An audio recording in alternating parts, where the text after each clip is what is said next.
जय श्री कृष्णा। आइए सुनते हैं भाद्रपद मास में श्री कृष्ण लीला का 17वां अध्याय। नागिन अपने पति को जगाने लगी और काली नाग एकदम फुफकार मारकर उठ गया और भगवान के चारों ओर लिपट गया। एक क्षण को तो भगवान को मूर्छा आ गई। लीला में काली ने लपेटे में भगवान को लिया। जब प्रभु को चेत आया तो अपने शरीर को फुलाना शुरू किया और काली की नस नस चटकने लगी और काली का बंधन ढीला हो गया। जब काली का बंधन ढीला हुआ तो उसी समय भगवान उसके लपेटे से बाहर निकले और एक छोटी सी छलांग यमुना में लगाई और झट प्रभु काली के फन पर चढ़ गए।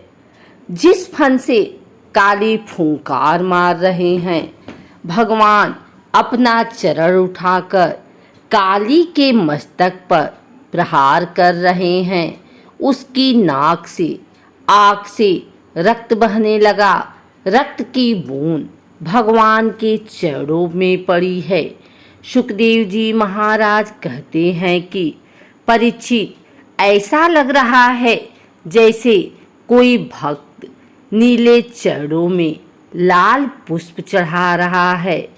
कितना सुंदर भगवान के चरण सुशोभित हो रहे हैं।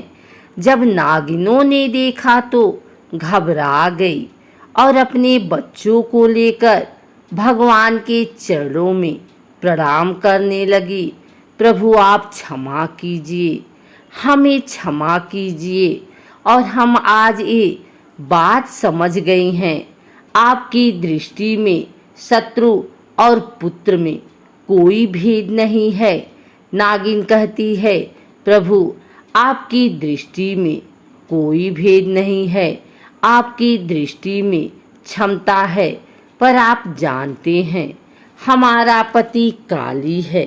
बिना पति के पत्नी का जीवन बहुत कठिन हो जाता है।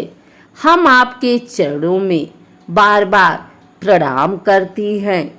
जब नागिन ने बार बार प्रार्थना की तो भगवान ने अपनी लीला क्रोध कम किया और कालिया नाग भी बोलने लगा, जिसका पूरा मस्तक रक्त से भरा हुआ है।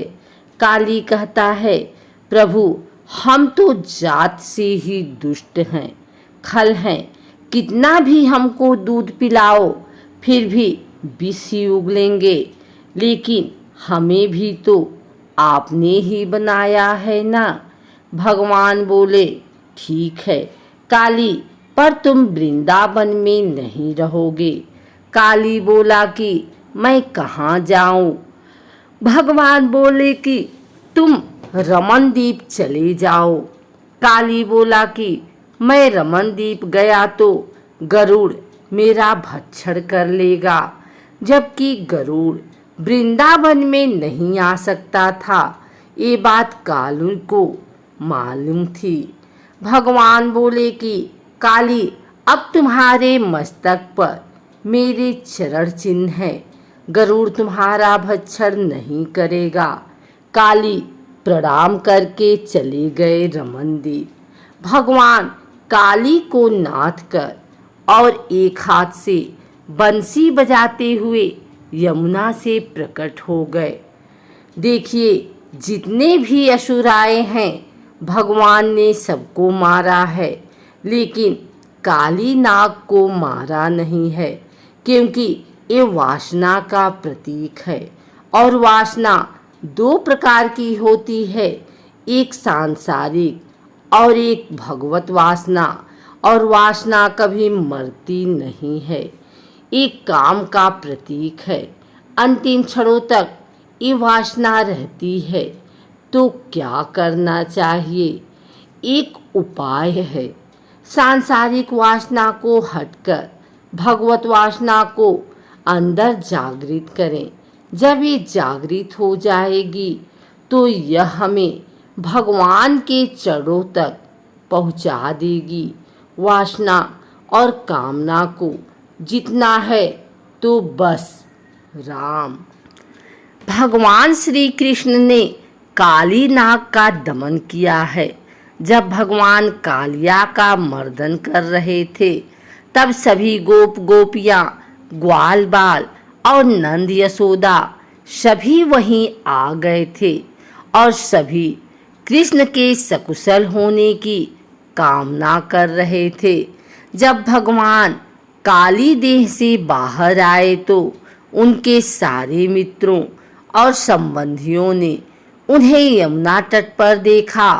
वृंदावन के वासियों, ग्वालाओं, माता यशोदा, रोहिणी मैया और नंद महाराज तथा सारी गाय और बछड़ों ने कृष्ण को यमुना से वापस आते देखा तो लगा कि उनके प्राण वापिस आ गए हों।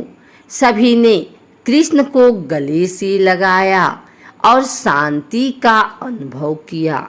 बलराम ने भी कृष्ण का आलिंगन किया। आज सभी बहुत प्रसन्न हैं।